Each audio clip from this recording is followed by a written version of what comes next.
No, there ain't no stopping us. Fly without a boarding pass. Couldn't catch me, I'll be moving fast. Call me a shooting star. Let 'em know who you are. Flying up in a bar. Wish on a star. Time to show 'em who's in charge. Call me a shooting star.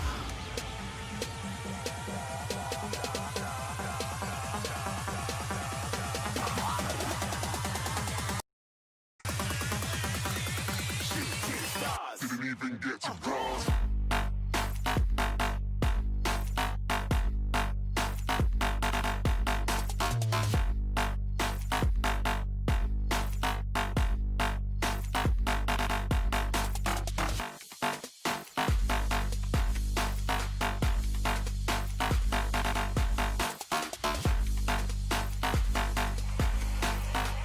I said I'm moving too far. Get to glass.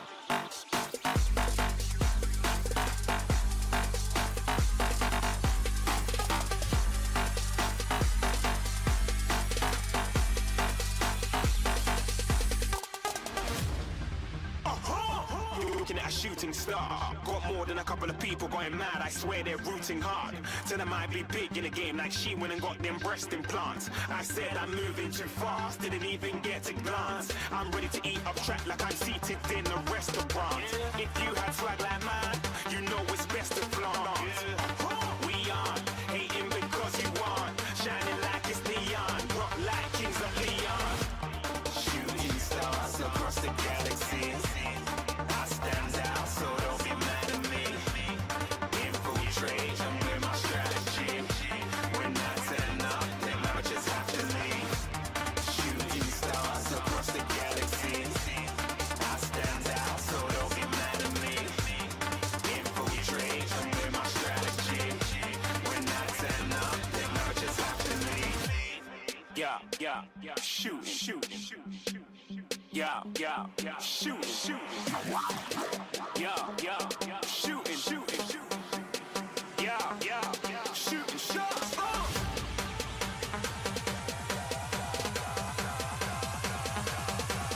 Shooting stars, shooting stars, shooting stars, shooting stars. Didn't even get to cross.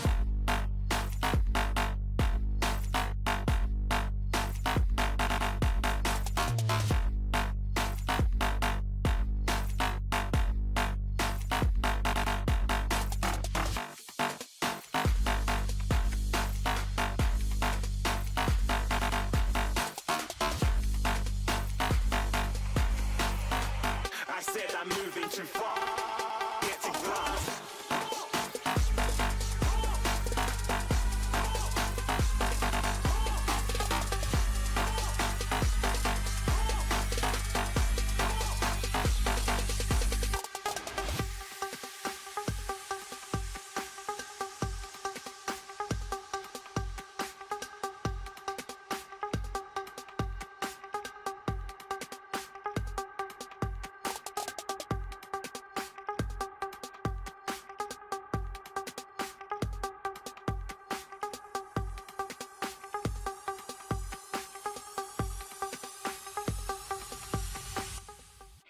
Okay, hello everyone. I am putting up the comments here, and it looks like I think that's a new comment from David Davis. And you guys will have to let me know if you hear me, because as you know, I'm always fucking around with my setup and got new sound, moved things around, and it's always hit or miss as to whether it works. I'm looking at my sound levels here too. So please, somebody let me know that you can hear me, because I'm always paranoid about that. But in any event, I am going to get started until I hear that somebody says they don't hear me, I guess. We are going to be talking today, and I might not get to all the clips. As usual with these, thank you, Devin. Devin says he can hear me. As usual with these little Liberty Budoir things. Thank you, Andrew. Thank you, everyone who says they can hear me. Perfect. It's like a get ready with me things. This is how I'm redeeming the time and making more time while I'm getting ready. I guess that's self-explanatory. There's been a lot of controversy lately, hasn't there been? Very interesting end of the year. And in fact, even though it's been stressful, I'm glad. I am glad because I hope that some of the ridiculous witch hunt bullshit like stops. Because, listen, I'm going to do a whole show on the racist everywhere crap in the Libertarian Party. But with one of the final things of the new year being Adam Bates trying to accuse me of somehow being racist adjacent, I'm actually grateful for that because I think this bullshit might actually die because I have a lot of faults, as most people will tell you. But the one fault I don't have is anything close to racism. Trying to push that on me, I think, has made people step back and realize how ridiculous this all is. Because you would sooner believe that Mother Teresa was a fucking slut before you'd believe that I had a racist bone in my body. I was like the worst target to pick for this because it's the most unbelievable. You might as well accuse me of having normal colored hair. That's more believable. But I'm going to start dealing with this subject. And the reason is actually out of a concern for actual racism. Because the minute you start accusing everyone of being a racist, real racists love that. Because when everyone's a racist, no one is. And the fact is, there are in this world evil. And there are in this world actual racists. Just like when you're guarding sheep, there are actual wolves. But when all of the shepherds start crying wolf when they see a bunny rabbit, there becomes a problem and the sheep are in danger. I need to change that about my eyebrows, Patrick. I actually saw this chick who had pink hair who did the pink eyebrows, and I kind of liked it. But what we're going to be going over with today, and I had actually planned on doing this prior to all of this hoopla, is some Dave Smith clips. Fair disclosure, like, I love Dave Smith. I love his show. Do I agree with everything? No, he's a comedian. A lot of comedians make me uncomfortable. I'm very, in my own way, very PC, very political correct. But I do believe that you can trace the death of free speech when you start censoring comedians. You know, you have to let comedians be. I think sometimes the point of comedy is to make you uncomfortable. But these aren't from a comedy show. This is from his political show. But there was, I guess, a lot of angst about when Dave Smith said he's taking over the party. I don't think anyone really listened to the show in which he said that because the title and the comment was meant to be clickbaity, and y'all reacted exactly as he wanted. You played right into it. But let's listen. Let's listen and let's talk about it. And let me get this right up front because I am, a bit, I don't even know the way to word it. PC, whatever it might be, I'm very careful about certain ways of phrasing things. Like, I don't like purge culture. I don't like cancel culture, whatever. When I first heard that phrase, I didn't like it either. It's a phrase I would never use. I could tell you a story. In the prior Radical Caucus, before I was involved, they had a website called Take Back the LP, and I hated it. It made me uncomfortable. I said, we need to lose that messaging. So this is a new thing. The old Radical Caucus had the whole Take Back the LP thing, and I just thought it sounded too hostile. But that's me. It doesn't mean it's wrong. It's just not my taste. And my taste is pink hair. Obviously, my taste isn't everybody's taste. So let's listen to a little bit of what Dave has to say. Ready? Let's go. Hopefully this works. I don't know if I've mentioned this before, but I'm taking over the Libertarian Party. Did I mention? I think it's come up before. We're bringing back freedom. That's I think right. That should be our slogan. Bring freedom back. Make America free again, or something along these lines. But yeah, but in all seriousness, taking over the Libertarian Party. And as I've been kind of alluding to, got some really exciting stuff in the works over the next year. Will all be unveiled. I think you guys are going to get really excited about it, and you're doing it too. Okay, so that was the intro to it, and yes, I'm doing my hair because again, this is a get ready with me. When I first heard that, I was like, okay, that's a bit spicy and a bit bold and a bit ballsy, but okay. Let's hear what these plans are to take over the Libertarian Party. And for all the people who are like, Dave's threatening to take over the party, like, obviously, I'm not saying I'm going to show up with fucking AR-15s and fucking take the party by force. I'm saying we're going to out-recruit everybody and force our agenda upon the party. And also, I'd say I'm not trying to purge anybody out of the party. But if some people want to self-deport, then I can't hold that against them. Okay. And of course I'm in the little square and that didn't work. Once he started explaining what he meant, I don't really have a problem with that. Isn't that what we're all trying to do? Trying to recruit people into the party? Is the problem that he wants to recruit people that agree with him? I think if everyone's honest, that's generally what we all do, isn't it? And I saw a funny reference to this on Facebook where somebody said they just got, or they were getting onto the Pragmatist Caucus call, or they were getting off the, I don't know, something to do with the Pragmatist Caucus strategy call. And they go, are we going to be taking over the party too? And you want to know what I said to them? Yes, you should be taking over the party. If everyone started to take over the party, I want us all to take over the party. And if we all started doing that, then we would grow the party and take over the world and leave everyone alone. So I'm encouraging everyone, please join Dave Smith in taking over the party in your own way. Go ahead. All that means is they're growing the party. Grow the party. I'm glad somebody's finally interested in growing the party instead of these like stupid little fights that we do. I want the Prague Caucus to take over the party if it means growing the party. I want the Radical Caucus to take over the party if it means growing the party.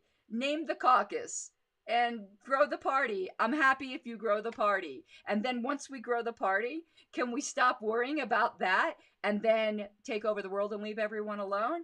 To me, that sounds like a plan. So let's continue. I think there's a few more clips on this and then we'll move on to another subject. And I'm going to probably address comments at the end. I see at least one comment that I want to address, but I want to make sure I've gotten all the clips I want to play first.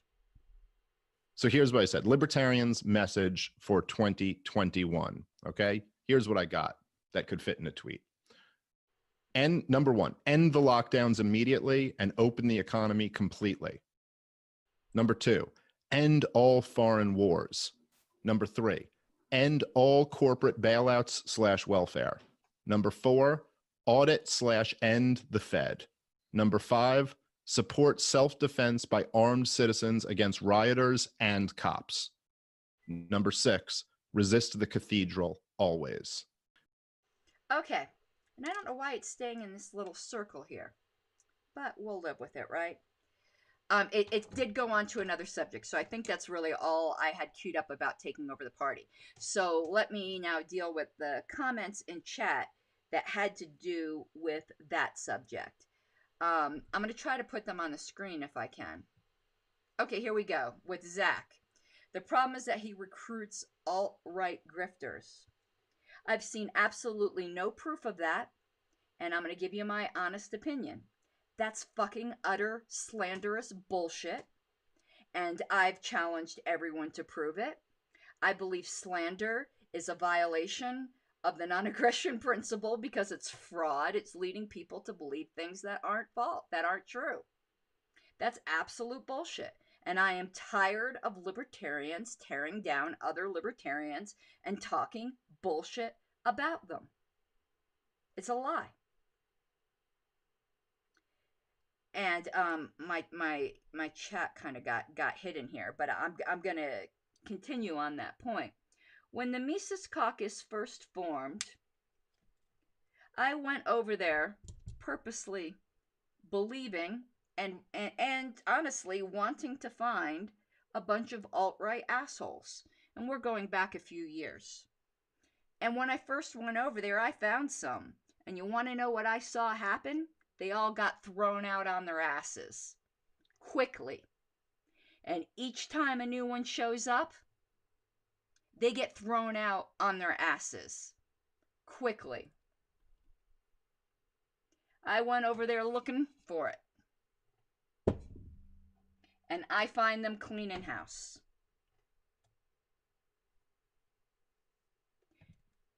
I see absolutely no evidence of this kind of item.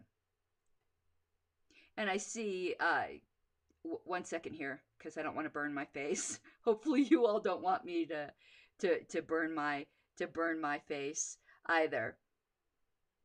One second here. And Matthew here had a comment. Friendly competition could breed success, but trying to tear others down in the process is counterproductive. Absolutely. And that's what my 2021 is not going to have. I'm done with this. When there are some legitimate problematic people with legitimate problems, like real racists, we'll talk about them. But these witch hunts, no. Those aren't going to be a part of my life. And if I have any say in it, they're not going to be part of party culture. But if there's legitimate problem people, deal with them and deal with them swiftly. Which is what I've done with the person who's been trying to harass me over the next few days with false accusations. This is a person who said, because my husband has a different view on immigration, that I should divorce him. And all of these fucking bleeding heart lefties, racists everywhere won't say shit to this guy. You start holding your own accountable and say you shouldn't be sticking your fat nose in other people's marriages and saying absolutely shitty things like that, and I'll take you seriously. And I'm not holding my breath. And when these people who are so concerned with this alleged alt-right entryism, which doesn't fucking exist, start being as concerned with the alt-left entryism, which does fucking exist, I'll take you seriously. Want some proof? And I'm going to do more of this in a follow-up podcast. Did we ever have a white supremacist up on stage at the National Convention running for chair, trying and openly promoting white supremacism? No, but we had a fucking communist who openly called for killing landlords. Yes, we did. There was one white supremacist at the 2018 convention. It was the asshole from Liberty Hangout. And you want to know who he buddied up with? The fucking alt-lefters there. He didn't buddy up with the rank and file libertarians. He was over kissing ass with the alt-lefters because they both wanted to be accepted, despite the fact that they're both fringe lunatics that we shouldn't have any track with. Did we have a white power flag proudly displayed at a delegation table at any convention recently? No, but we had the fucking hammer and sickle. So don't give me that bullshit. And you want to know what? Let them display their communist flag. They got shown for the bullshit it was.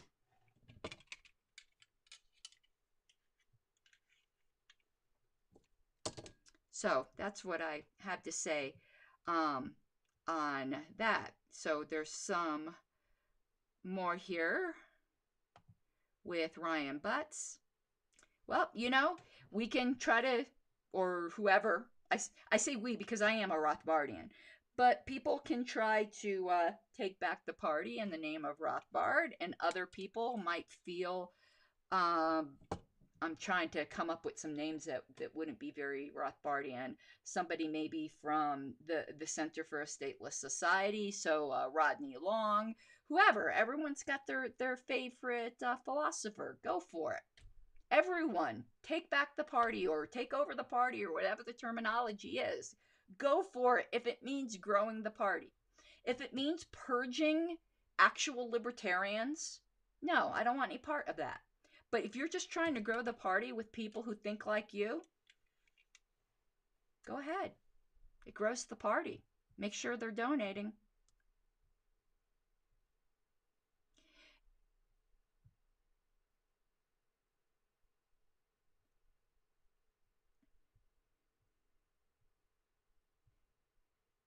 And I'm not sure. And I'm going to 1 second here with Zach. Let me put this up here. Zach has a hard on for a podcast with Nick Fuentes, and I will say this. Well, I'll probably say this a couple times, but I'll say it once here. I don't agree with that podcast with Nick Fuentes, but I also refuse to judge people and just constantly ride their ass over one thing I don't agree with. I think it was poor judgment, but I judge people on the totality of what I see. And I am starting, to be honest with you, to get really fucking suspicious of all these people who keep riding.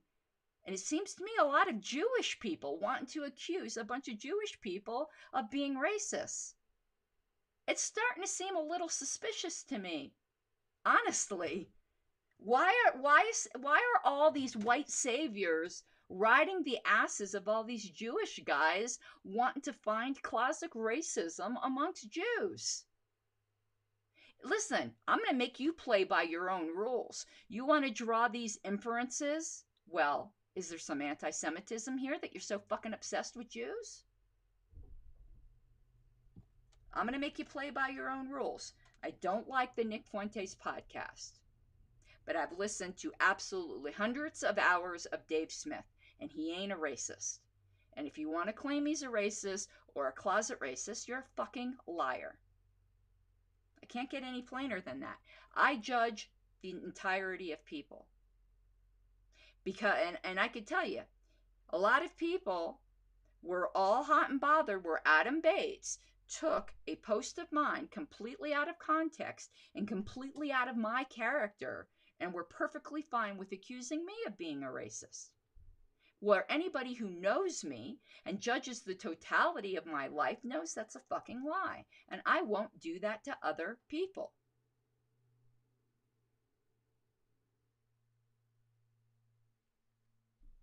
And that's all I'm going to say about that. If you want to continue to have a hard on about that podcast, knock yourself out. I don't like it. And that's all I have to say about that. But Dave Smith isn't a fucking racist. Simple as that. If that's all you got is that podcast, I feel sorry for you. Jessica Lee Sentman. I'm not sure. Let me put you up on the screen here.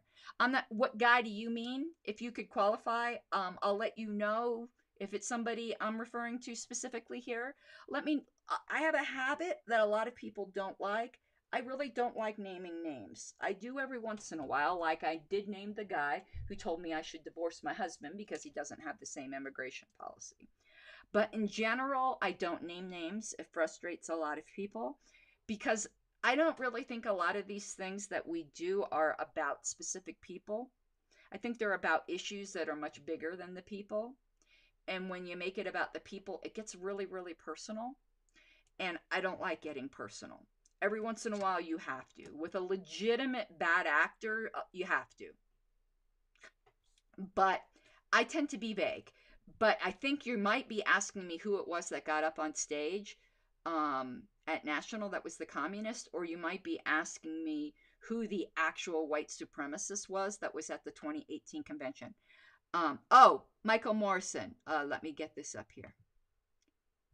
The communist was Matt Kuhnel. Everyone knows that he was openly communist. He openly said rent is theft and you should and it's perfectly legitimate to kill landlords. Now he's since left the LP. That's what happens. Those Liberty Hangout white supremacist assholes were part of the LP. They left. Chris Cantwell scumbag was part of the LP and he left. Mr. Communist Matt Kuhnel was part of the LP and he left. The garbage shows themselves out because it's just not compatible. The alt left and the alt right are not compatible with the LP. But that's the communist. There was another guy, and I'm sorry, but I'm forgetting his name. If somebody said it in chat, I'd remember, who was the one that was displaying the communist flag at that same convention. He was a friend of Matt's. Dwayne or Dane, I think is his name. I'm losing it a little bit. And the guy from Liberty Hangout, it wasn't Justin. Crap, I'm forgetting that name there, but he was with Liberty Hangout.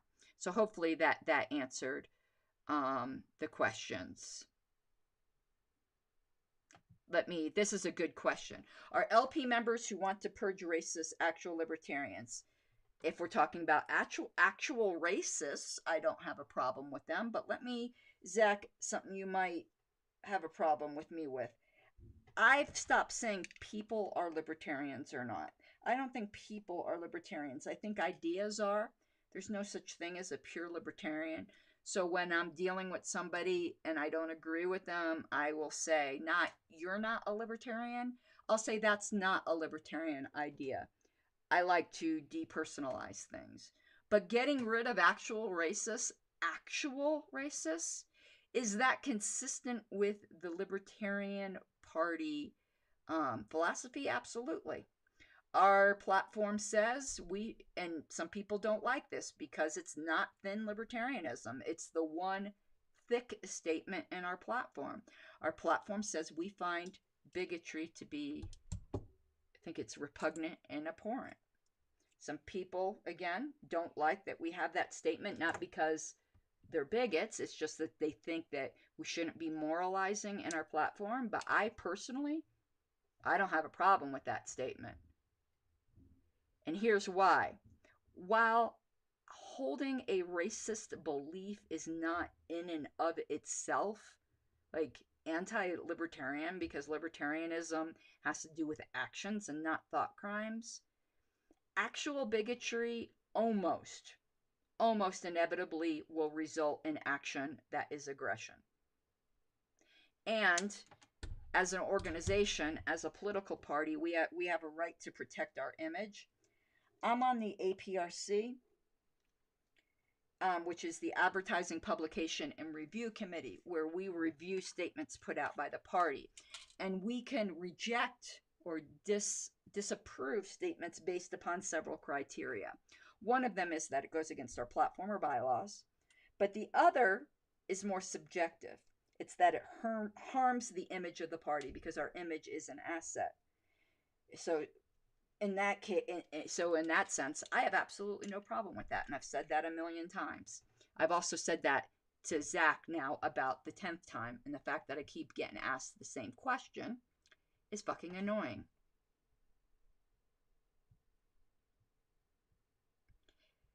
Zach, you're repeating yourself, and I said what I'm going to say. If you don't like it, tough shit. Said my position. Yeah, and fuck Liberty Hangout. I prefer to call him Liberty Hangnail, but I wanted to make sure everyone knew who I was speaking to.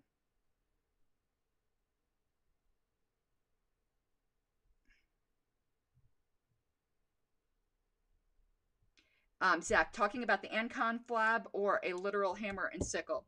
My memory could be mistaken, but I believed it was a hammer and sickle, but it could have been the Ancon flag. I'm not 100% sure, and I'm willing to be corrected on that. I find them both equally abhorrent. So if someone remembers, if they could correct me if I'm wrong, if it wasn't the hammer and sickle and it was the Amcom flag, I'll gladly correct myself. Either of them, I don't care for.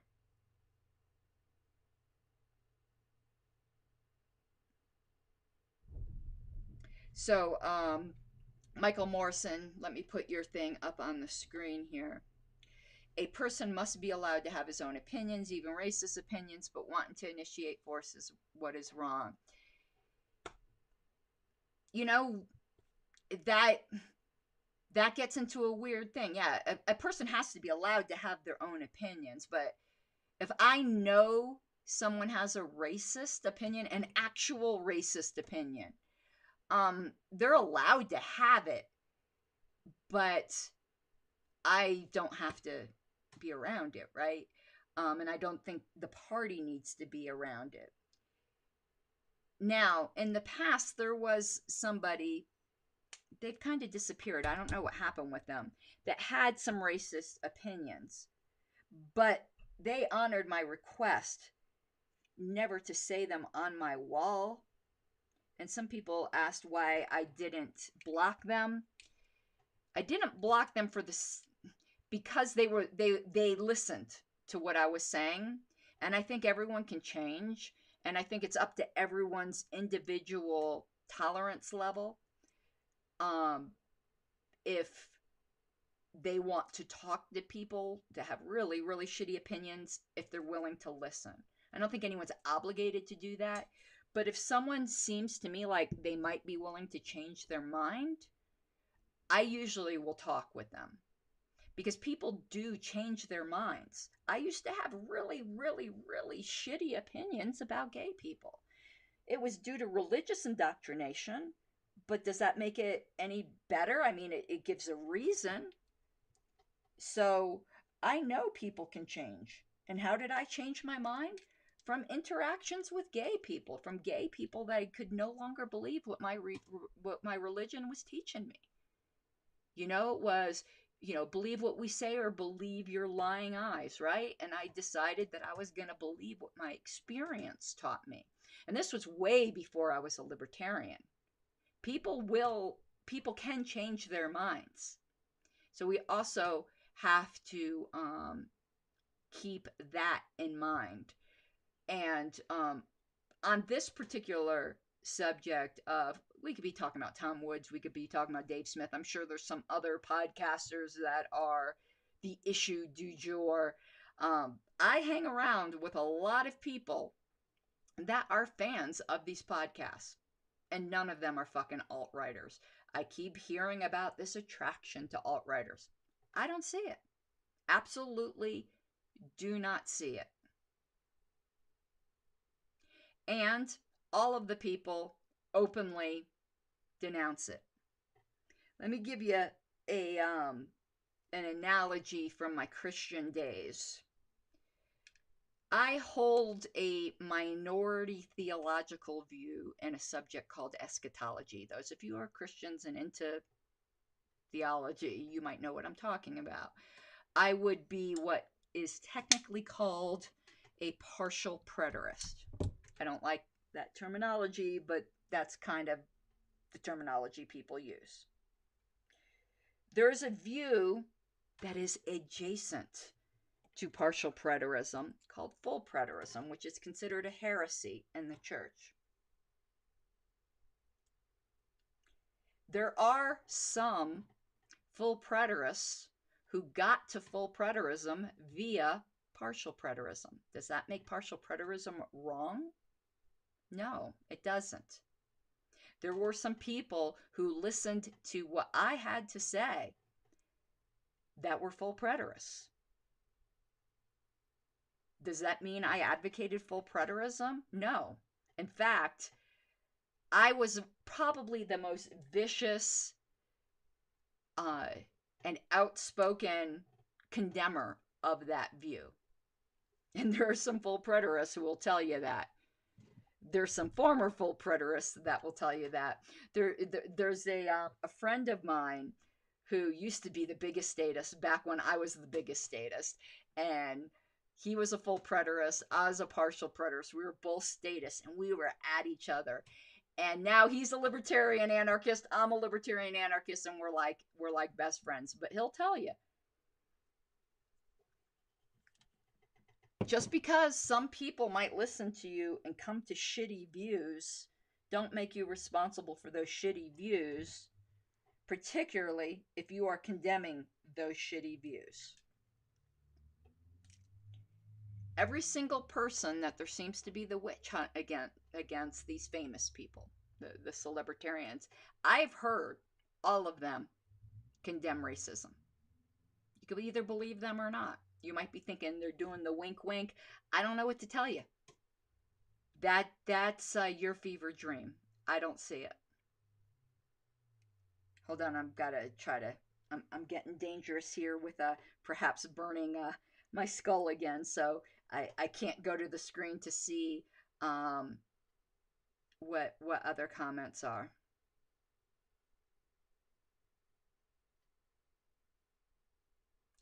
But all of this is just starting to remind me of, in the theological sense, the literal witch hunts, where no matter how many times somebody denied something, they still had to sit in front of the tribunal and say, "Do you swear that you renounce Satan in all of his ways?"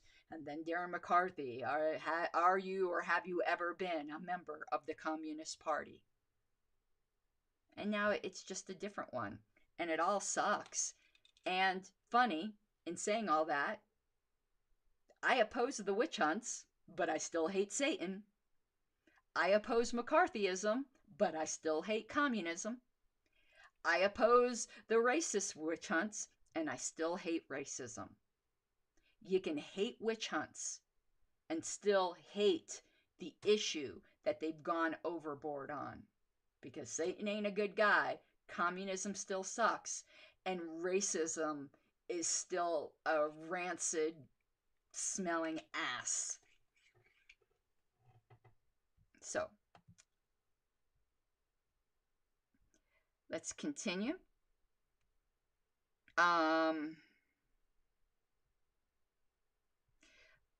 Dean, how about the broadening of, right, the Nazi thing?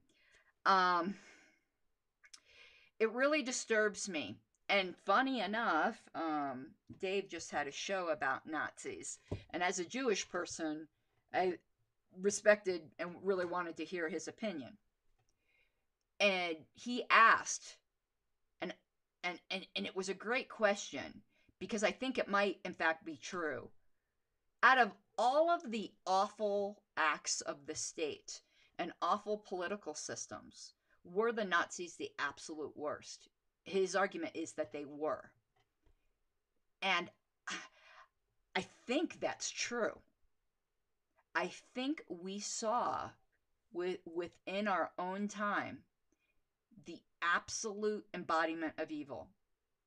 Now, it's hard to say, because if you go back to ancient history, I used to study a lot of ancient world history. Like, if you look at some things like the ancient Assyrians did, like the ancient world, I like to say the past is like visiting a foreign country. People do things differently there. But the ancient Assyrians, man, they would like throw babies up and catch them on the ends of spears for sport. But it's highly possible that the Nazis were even worse. So it's really disgusting that we've trivialized that word to the fact that you can't even use it anymore about a real Nazi, because it doesn't mean anything anymore. And I think when you've done that, you've just shat on the deaths of all of those people that died at the hands of the Nazis, when you made it that you can't even use that word as the embodiment of evil anymore, because we've trivialized it. And we're doing that to racism. And that ain't right, because there is still fucking racism in this world. David Davis, what church that I was involved with, I think is what you're asking. I'm no longer involved with the church officially in any capacity anymore. I'm kind of like a rogue Christian. But at the time, and I don't know what you're referring to, at the time that I was taught what I think are really shitty views about gay people, I was part of Calvary Chapel. Calvary Chapel, though, wasn't a partial preterist. I came to that point of eschatology on my own, if that's what you're referring to. Those of you interested in that sort of thing, I did write a book on my points of view. That book might still be, was part of the official curriculum at Liberty University. So it was kind of a big deal in the Christian world. Zach, I do have some more Dave Smith clips. David Davis, that wiki article, if you guys want to see the wiki flame wars between myself and that full preterist who's now a libertarian, it's all in the edit history of that article. And he and I are now best friends, which is so, so funny.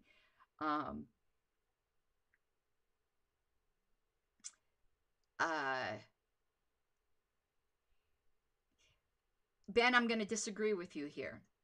Ben says the only people concerned about Dave Smith, or anyone else for that matter, are the people whose primary goals is to drive people out of the party with their insistent hostility. I don't believe that. There are some of them that might feel that way, Ben. But like, take for instance, Zach, who's in my chat. I don't doubt his good intentions. I don't doubt that he means well. Because if I did, I wouldn't engage with him. So I don't think we're dealing with, we have to be careful that not everyone who disagrees with us are bad people. They're just mistaken. There are bad people, but just like there isn't nearly as many racists as people claim, and there isn't nearly as many Nazis as people claim, in the same vein, most people who disagree with us on any issue are not bad people, and let's stop that. Let's stop making them bad people. They're not. Most people have good intentions, and I think we would be a whole lot better as a party if we believed that about each other. Now, there's some people I won't believe that about. Adam Bates is one of them. But I tried. I tried to be his friend for a really long time. But it's very few and far between do I think that there are actual people with bad intentions. There isn't. I believe in the inherent goodness of most of humanity. And if that's not true, libertarianism doesn't have a chance. And you want to know where I make the most enemies? Is because I try to like everybody. And I try to see the good in everybody. As I said, even though I don't like literal Satan very much, I even try to find something nice to say about Satan. You want to know what nice thing I have to say about Satan? He can pull off red really well. Not everyone can. See?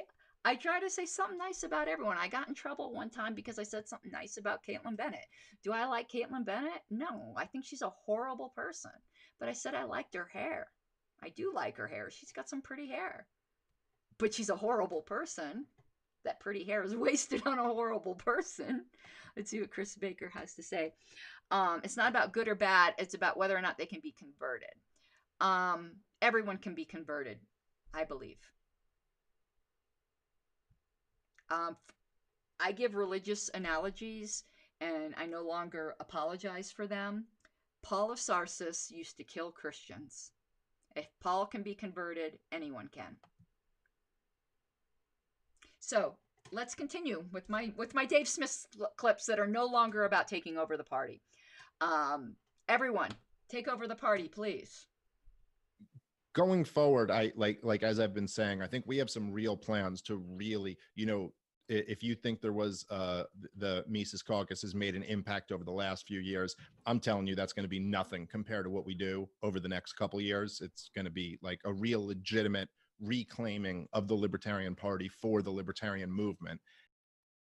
Oh, that was, I guess, a clip on the ledge taking over the party. I thought I put them in the right order.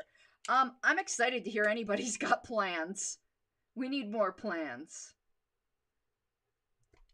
Hopefully, I hope he's not talking shit. I hope he actually does have plans. So that's something I think we've beat to death. So let's continue. Oh, Chris, the original videos. No, I don't. But they are all within the past month. And let me, the titles, and these are all from various videos. One of them is called I'm Taking Over the Party. One of them was thoughts, I think, on Joe Biden, believe it or not, that he started veering off into this. Another one that we're moving into, I think, was called Talking About Pills with Michael Malice. It's those 3 shows, but they're all within the past month. And the name of his program is Part of the Problem. You can find it on YouTube. So it's but my thing with the Libertarian Party is you're just like they're just so bad at messaging and understanding like how to spread a message. It's like, look, man, what you're dealing with these lockdowns are, first off, they're killing far more people than they're saving. They're destroying lives left and right, just in like on a level that's hard to imagine. And that's not even to say, that's just the consequentialist argument. That's not even to say of the fact that we've ushered in like straight up totalitarianism in the name of these lockdowns. And so for the Libertarian Party to even be like, but we do think it's a really good idea to wear masks, and we think it's a really good idea to social distance and all this, like, why would you take the teeth out of your argument? It's like if you were opposing the war in Iraq and you go, I don't think we should fight a war in Iraq, but Saddam Hussein is a really bad guy and he's killed a lot of people and he's a bad dictator and all. Like, why even take you're trying to save lives here by being against this war? Why even take the teeth out of your argument? Why do your enemies work for you? And, some people responded, saying like, well, I mean, are you again, you can be okay with wearing masks and be against the government mandating them and all of this stuff. And it's like, yeah, that's not really the point. The point is that they have no idea how to deliver a compelling message. Your role as a libertarian is not to talk about how, it might actually be better if we overthrow Saddam Hussein, or Saddam Hussein's a really bad guy, or any of this. Your role is to oppose the war, obviously. Okay, I think I got these clips a little bit out of order, but it doesn't matter. We can talk about them out of order. Allie, where you said I'm referring to some comments you don't see. It's because this is streaming in multiple places, and I have a comment aggregator, so I'm seeing all of the comments, be they from YouTube, be they from my personal page. So that's why you're not seeing all of them. They're probably from a location that isn't the one you're at. That's why I like putting them on the screen sometimes when I'm really addressing something. So I hope that cleared the confusion, because I could see that you're going, what's going on here? So what Dave now is going on about, and I agree, which most people know, is that we have utterly failed in our messaging. We've been failing in our messaging for a long time, but it wasn't quite so serious as it is now. Because we are facing the biggest peacetime civil rights violations in this country's history, I believe, and certainly within our lifetime. And the LP has been functionally silent. It's been terrible. I've been screaming about this on the LNC to the point that, I think they all hate my guts at this point. But I don't care. I do not care. I said at the last meeting, and I was dead serious, if we cannot message on this, we should disband as a party. That we are a boil on the ass of liberty. And I still feel that way. So Dave is absolutely right. We do not know how to message. And it's now absolutely critical. And if his taking over the party means finally getting us to stop pissing our pants to say an actual libertarian thing, good for him. Good for him. We've become cowards of our own view. And I've been given the bullshit from the party. Well, you just need to bring us ideas. Really? I can be right even if I don't have a solution. There's no obligation for the person saying the emperor has no clothes to buy him a new outfit. But okay, fine. I took the challenge. I've been bringing up shit. I've been saying, hey, here's a great article we can share. Hasn't been shared. And sharing is like the most low effort shit you can do. There was an event being organized by Free State Colorado. They said, hey, we can do something like this. Only one person responded. So it's bullshit. I brought ideas. So this is what I'm doing. And I'll be updating the LNC on it this weekend. A group of about 20 of us. And I'll post the public information if you didn't get in on this, because I'm not trying to keep anyone out. A group of about 20 of us libertarian activists are getting together on our own outside of the official party structure, and we're going to outline a tactical COVID response, civil rights response plan.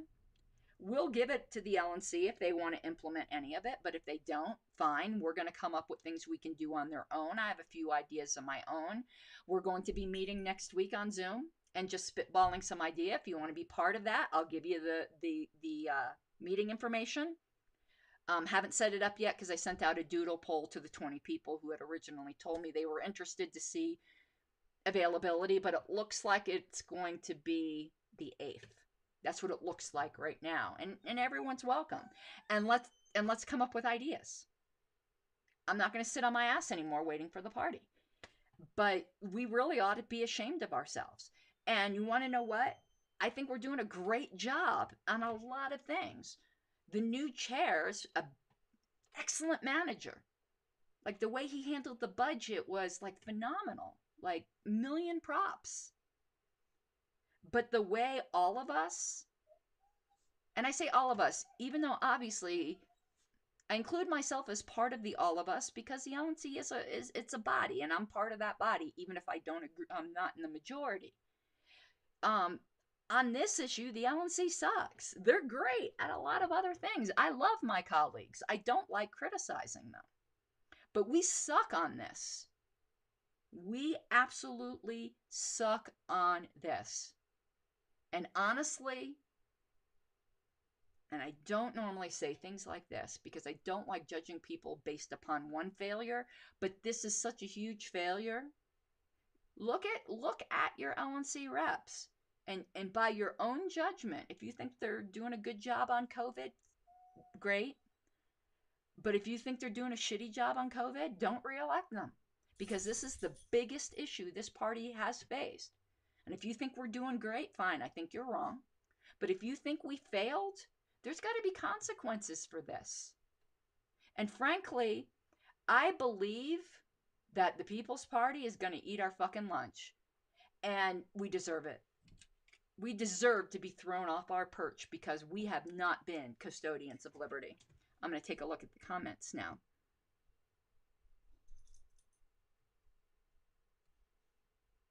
Oh, and Zach, I wanted to thank you for being receptive and cordial to. I've said some harsh things, and you've been you've been a gentleman and upstanding about it. We can disagree agreeably. Okay. Yeah, Trisha Butler is one of the people who's going to be at my meeting. I love Trisha. I wish she were on the LNC. She's not, but yeah, hats off to Trisha. Where I said I don't like mentioning individuals, I don't like mentioning individuals negatively, but when it comes to giving praise, I love mentioning individuals, and Trisha Butler's the bomb. Okay, let's continue with some clips. In about 15 minutes, I got to scoot to a historical committee meeting. If we don't get to all the clips, we'll just do it in another episode. That's what these kind of informal chats are about. Let's continue. is there any point where the cops wouldn't follow these orders? What if the military was ordered to occupy American cities and start rounding people up? Would they do it? Would any of them say, no, I took an oath to the Constitution, and this year we've had a lot of, it's almost been a little bit of a trial run. And there have, by the way, to give credit, there have been some bright spots. There were, I think, 5 or 6 different sheriff departments in New York who said, we will not enforce Cuomo's Thanksgiving rules. Like, no, I'm sorry. I am not enforcing how far away from you your grandmother is in your home. I'm not doing that. And that's really something. I don't mean to downplay that. But overall in 2020, what we have seen is that cops really will enforce quite a bit.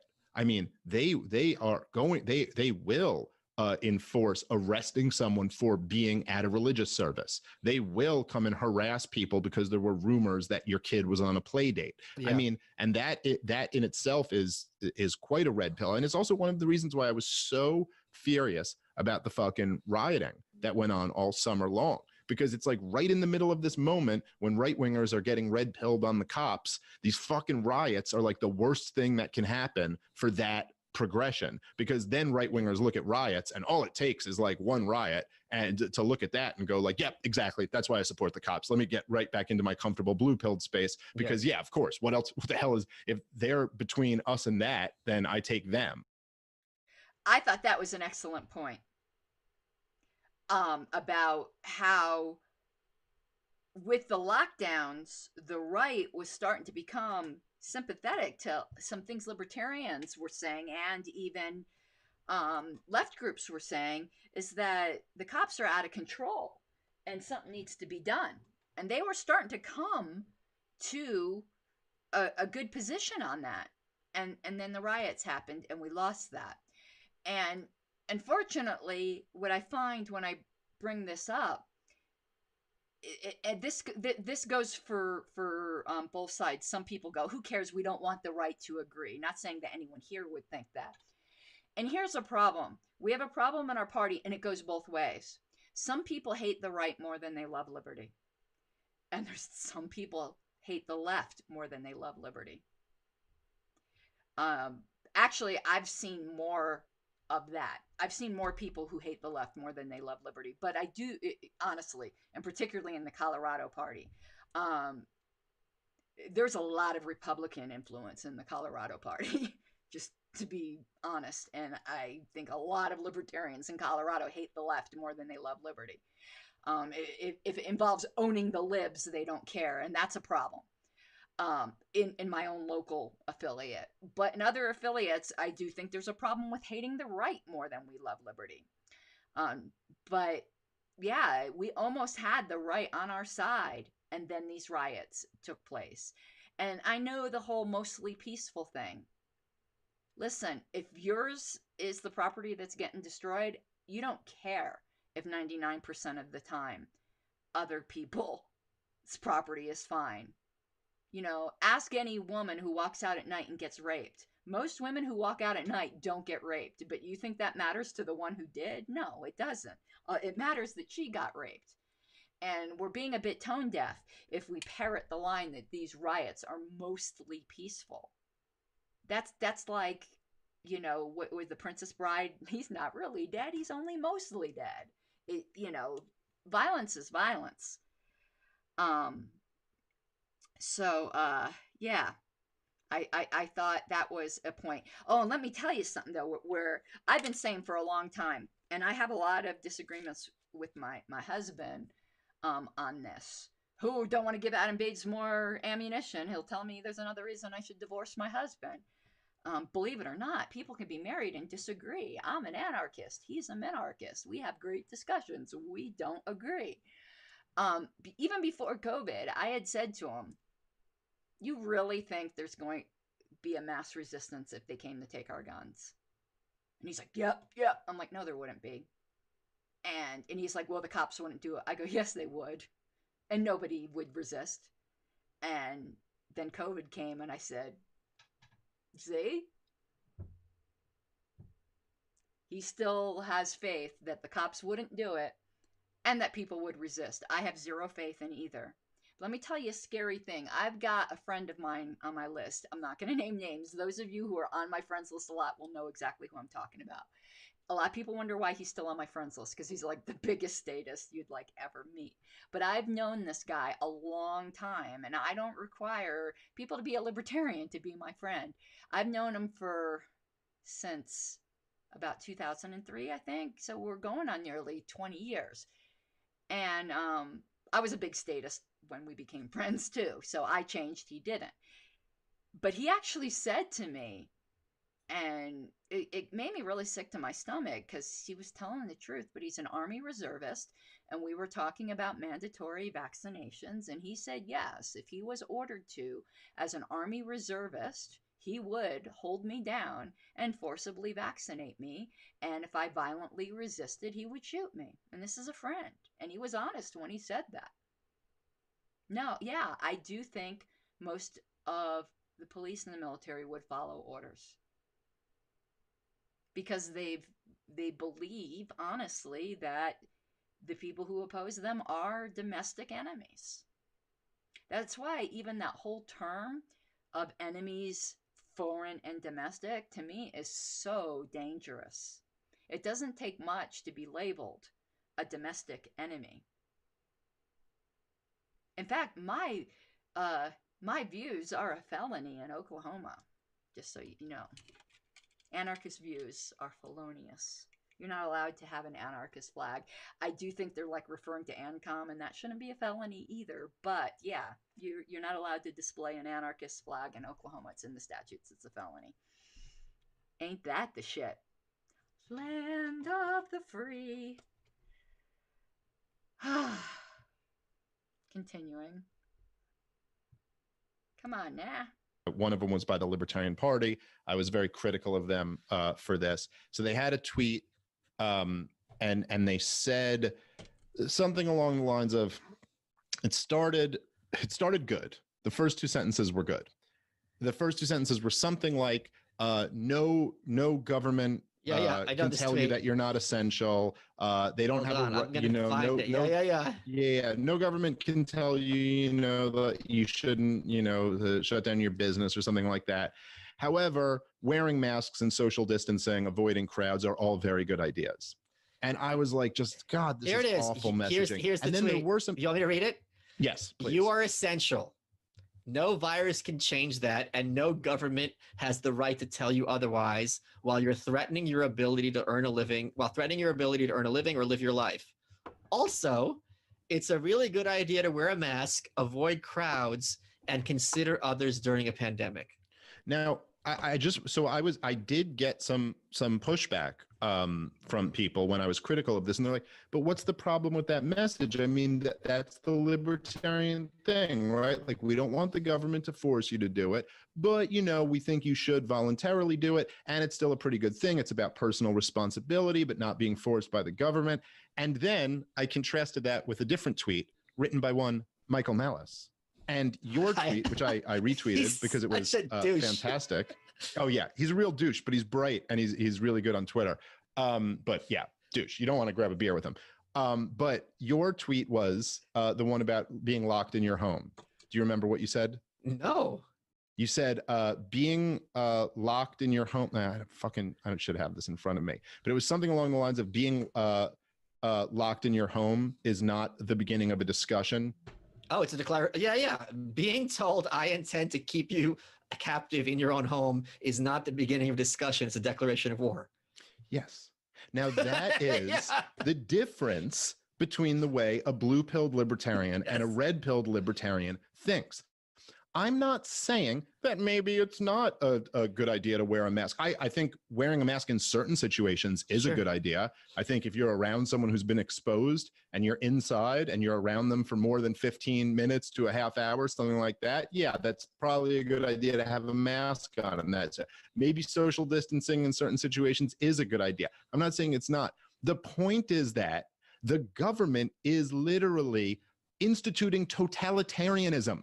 They are telling you who you can have in your home, whether you can go to work, I'm not exaggerating. Governor Newsom's guidelines had instructions about Music. how one of your family members can use the bathroom, Wait, what you know, music you can play, No, it whether said the you music can can't be laugh. too loud. Yeah. Yes, I mean, this is really the government in 2020 instituted totalitarian rules like they never have before. Okay. And now I'm going to be critical of Dave on one point. But again, this is personal preference. I absolutely despise the red pill, blue pill terminology. It's so cringe to me. It is just so cringe. And it is used by groups that I don't think we should have any association with, like MGTOWs. In theory, I don't have a problem with men going their own way. Knock yourself out. But in actuality, you listen to them, and they're some of the most raving misogynists you've ever heard. And because of that, I don't care for that terminology. Am I going to condemn somebody for it? Am I going to say they're MGTOW adjacent? No. But I will be critical about it. I don't like that terminology, and I just think it's pretty cringe to base, like, to call yourself something based upon a cheesy science fiction movie. That's just me. Okay? Again, I am a little, like, wishy-washy on, whatchamacallit, those kinds of terms. Like, I don't like the term taking over the party. But I'm going to give you a religious analogy again. There is a phrase, and I'm not a Mormon, but there's a phrase used in Mormon circles called offenders for a word, where it's like getting offended over a word rather than trying to find out what people mean. Now, I don't like the word, but I do think we should try to find out what people mean. But I'm going to be critical here. I don't think we should be using that terminology. In fact, some of you know I've been in a huge fight with a lot of people in the LP Colorado right now, but I want to tell you all the background of it. And you'll laugh. You'll laugh over this background. There was a guy who was our communications director. Great communications director. Not going to name names because I'm going to say some unflattering things, but let me say some good things first. Great. I mean, memes, they were delicious. But he was a huge fan of Pepe. Do I think there's something inherently, like, racist about a fucking frog? No.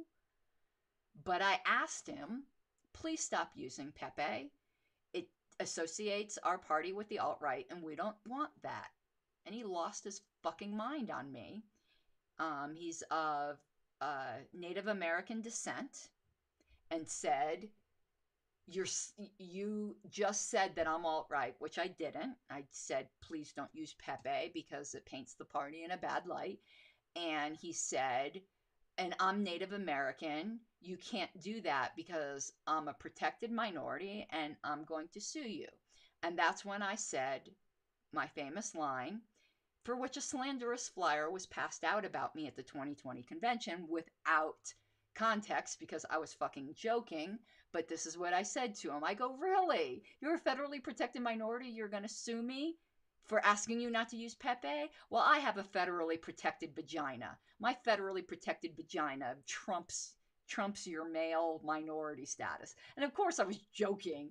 You really think I'm going to sue somebody and in the complaint be like, Your Honor, my vagina is angry? I'm so proud of my federally protected vagina line now. But yeah, somebody at the 2020 convention passed out a flyer in which I said that and said, she's threatening to sue people. Anyone who took that seriously, I have to ask, sue the doctor that gave you the lobotomy. So now, I just say it all the time. My federally protected vagina is very angry. Anyway, so this is also what's funny about this Adam Bates whole thing, because I've been a crusader in the party about don't use Pepe. And please, for the love of God, don't use the blue pill, red pill stuff, because it just makes us look bad. Or this is all a bunch of reverse psychology and I'm actually want you to use it. Anyway, so yeah, I'm going to be critical over the blue pill, red pill. Please stop it. cringe. Just cringe. Ugh. But let's get over the words and to what he was saying. And what he was saying was right. The LP messaging to say you're essential, the government doesn't own you, but, you know, some homage to the state but it's a good idea. It might be a good idea to social distance and wear a mask. It's not the party's place to be promoting it. What I've always said that the party messaging should be, no disaster or emergency justifies the taking away of your rights. As an individual, you have the obligation to study the facts and make responsible decisions based upon your studied consideration. Simple. We don't need to be taking sides in the whole what is the appropriate measures. We're not scientists. We don't know each person's life. It isn't always a good idea to wear a mask and social distance. It really isn't. It might be in most. I don't know. But let's say you have some loved ones that are suffering severe isolation and depression and might get suicidal. It's a fucking bad idea to social distance from them. The party needs to stay out of that. So yeah, that was a cringe tweet. That's not our job. Our job's to fight for liberty. That is our job. Our job isn't to fight for liberty and go, oh yeah, but please bring that boot a little closer so I can lick it. They were right. Michael Malice's messaging was spot on. That's what the party should be saying. Telling me I can't leave my house is not the beginning of a discussion. It's an act of war. What beautiful. Beautiful. That's what the party should be saying. And not taking a side on this mask thing or social distancing thing. There's a lot of dispute on that, and each person's life circumstances are different. It's a good idea, probably in most even, perhaps, situations. And it's not a good idea in others. That's not our place. That's not our job. Our job is to tell people, view the facts and be responsible, and not tell them what being responsible is. The only circumstance I would deviate from that was, I'm perfectly comfortable with the party saying, if you know you are sick and contagious, you need to not spread it. Because that's actual provable aggression. But that really isn't the issue of what's going on right now, is it? It's not. I don't think anybody disagrees that if you know you have COVID, stay the fuck away from people and don't spread it. Everyone, I think, agrees on that. That's not controversial. Okay, I think I only got a few minutes left, but we might have time for a little bit more clips. But let me see what else here. Oh, thank you, Ollie. I'm always all about the nails, which you might not notice. It's probably hard to see here. Let me see if I can. Look, there are little cutouts in them. I don't think you can see the little star cutouts. You can see it with my hair behind it. So, yeah, thank you. Love my nails.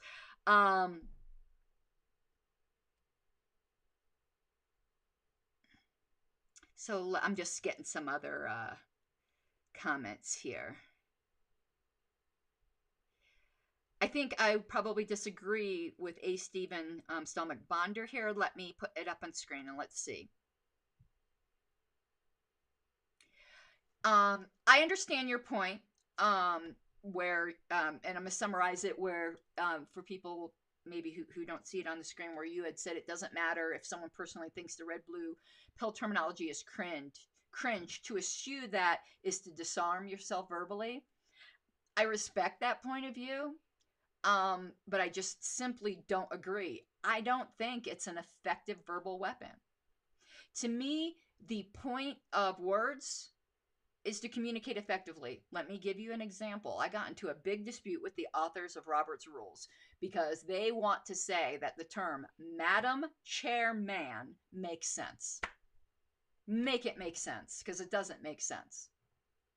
They're like, oh, we don't want to be all politically correct. And I go, it has nothing to do with being politically correct. If the idea of communication is to get people to listen to your words, using things that might cause them to pull up short and go, they've stopped listening to you and they're just sitting there being bothered by the flow. And I can tell you, if we're in the middle of a meeting and someone says, Madam Chairman, my mind sits there and goes, what? And I've stopped listening. And I think that the red pill, blue pill has enough baggage that people stop listening. And that does not make for an effective communicator. That's just my opinion, though. I realize reasonable people can disagree. Now, you do say, though, a good point where I will agree with you. You said your main point is to meet people where they are, not where they wish they would be. Yeah, in a one-on-one conversation, if you know there's somebody that is really tuned into the blue pill, red pill terminology, like that's their jam, that's their culture, that when you say it, it's a shortcut that they'll understand more, yeah, use it.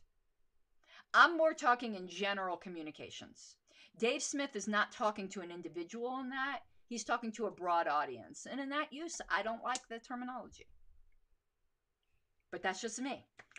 But yeah, if I were talking to somebody who I know really vibed with that, yeah, no problem with using it.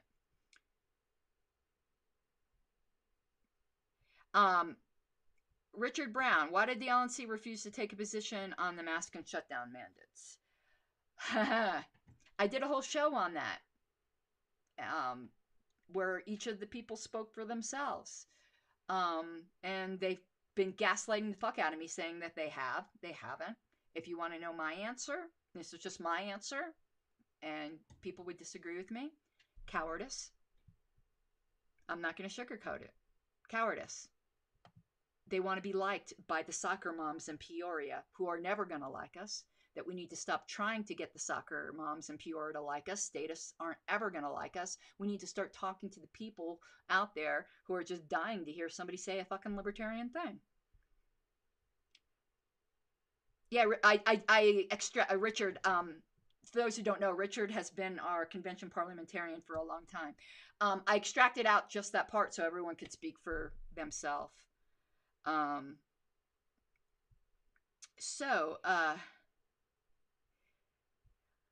I have got maybe 6 more minutes. Maybe time for one more clip. Why not? I'm trying to get through all the ones I'd queued up. It's like, no, your role here is to fight for liberty. And you need a message that points out how truly awful these government policies are. Oh, that was a quick one. Yeah, we just said that. That is the role of the Libertarian Party. The absolute role of the Libertarian Party. Right now, when I say we're a joke, I don't mean that in the way most people do. You want us not to be a joke? We need to remember we have nothing to lose. And again, with my religious analogies, how did Christianity go from 12 outcasts that were, running around following some ancient hippie to turning the ancient world upside down? They knew they had nothing to lose. And they peacefully overthrew the Roman Empire. But we care too much about what people think of us, rather than, let's imagine liberty personified, rather than what liberty would think of us. We are the perpetual Sally Fields. You like me. You really, really like me. And we're the harmless, toothless third party that people pat on the head and go, aren't you so cute, like a little puppy? We need to stop being the little puppy. And don't give them the benefit of the doubt that, I mean, of course, all of these things really do help, blah, blah, blah. And then it's just like, just no understanding of how to message, like how to actually say something that someone might hear and go, fuck yeah, that's right. Good for them for having some courage. Yeah. That's exactly it. I mean, he has it nailed. He has the LP's number when it comes to this. But the LP's been a coward at messaging for a really long time. You want to know when the LP wasn't cowardly at messaging? In the 1980s. I wish I had brought this flyer to put up, But the LP once put out this flyer from the 1980 platform that basically said abolish everything, but they listed this: abolish this, abolish that, abolish this. Beginning in 2006, we became self-hating libertarians who are scared about what we believe. And here's what I have to say to the people. There's two problems I have with that. One, if what we believe is so terrible that you can't say it, then why do you believe it? Maybe you shouldn't believe it if it's that bad. But most cases, we have this, oddly enough, very paternalistic attitude that our neighbors can't handle the truth, that we got to spoon feed it to them.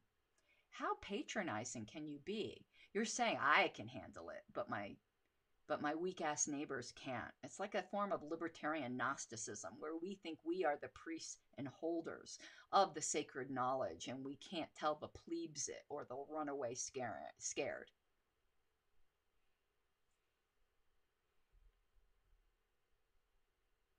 You know, this is the Rothbard point. It's like, what's utopian? Like anarchism, or your belief after 200 and plus years of data that this constitution, which was written by politicians, interpreted by politicians, is going to restrain politicians in their power? Which of these is more utopian? Like, we have the receipts. I actually think that, and I've said this before, but I think that I think minarchism is perhaps the most utopian philosophy that's out there. It might be more utopian than true communism. It rivals communism in terms of how utopian it is. Because the idea that there will be a government, we will have a power structure called the government that has a legal monopoly on the legal right to initiate violence against people, yet it will control its own power and remain small. What could be more utopian than that? Is there any point where the cops wouldn't follow these orders? Okay, what if the military was ordered to occupy? Okay, I messed up that, obviously. 1 second. Yeah, I got clips mixed up. I'm not here to like shame minarchists or anything like that. Obviously, I'm an anarchist. Obviously, I agree with what he just said, but that's an internal party debate that I don't really get into too much. Just ask you to think about it. There's that meme that I love that says people are bad, therefore we need government made up of people who are bad. Therefore, we need government made up of people who are bad. Yeah. It's, very utopian in my view, but let's see if the next one. You gotta take what you're given, that's how we live it. Don't be mad at the system, it's simply how we've existed. I hear a lot of people talking like they politicians and choose to be an accountant because it's safe in the business. Guys, sorry for that abrupt ending. I wasn't taking a look at my scenes, that's what it's called, in Ecamm, and I hit the end by accident, but I have to go to a meeting now anyway. I will be editing that all together. It will go up on my YouTube channel. I saw a few people comment that they didn't realize I even had a YouTube channel. If you like this kind of back and forth kind of discussion, dealing with clips, dealing with commentary, trying not to be an asshole, please do check out my YouTube channel. And when I go live on Facebook, if you hop over to YouTube instead of Facebook, I really appreciate it because YouTube algorithm judges you. They're very judgmental, and they'll show your videos or recommend your video to more people if you have higher statistics, and they don't count your Facebook statistics. So it benefits me a lot more if you watch on YouTube. But in any event, however you watch, I appreciate it. It was great rapping with you all and the lively discussion and difference of opinion. If we all end with realizing we could be wrong, those of you who are trying to convince me of the alt-right pipeline, listen, I could be wrong. I don't see it, but I've been wrong on a lot of things in my life. But I ask the same. Those of you who are convinced of this or whatever, please just step back and think you might be wrong. And if we all just started giving other libertarians the benefit of the doubt, and there's a few you just can't. I mentioned a few, but they're rare. And if most of us would just give each other the benefit of the doubt, and even when we tell each other, oh, go fuck off, you're wrong, we still shake hands at the end of the day and agree to disagree and respect the humanity in each other, I think we're doing good. And yeah, I think we can end this broadcast with everyone who was in the broadcast, including myself, agreeing racists suck. Actual racists suck. When you find them, let me know, and I'll help you run them out of the party, I guess, because I don't like them, and they hurt our image, and I do believe that actual racists don't just keep it in their heads. Maybe a few do, but I believe generally that actions follow beliefs. And if you don't believe someone is a human with human rights, you eventually are going to follow that through with action, even if it's not state action. The states aren't the only aggressors. So I'm headed off to my meeting. Love you all. You have an awesome night. Mi guapas de libertad. Which, if you guys don't know, I say that a lot. And I realize a lot of you don't know. It basically means my beautiful people of liberty.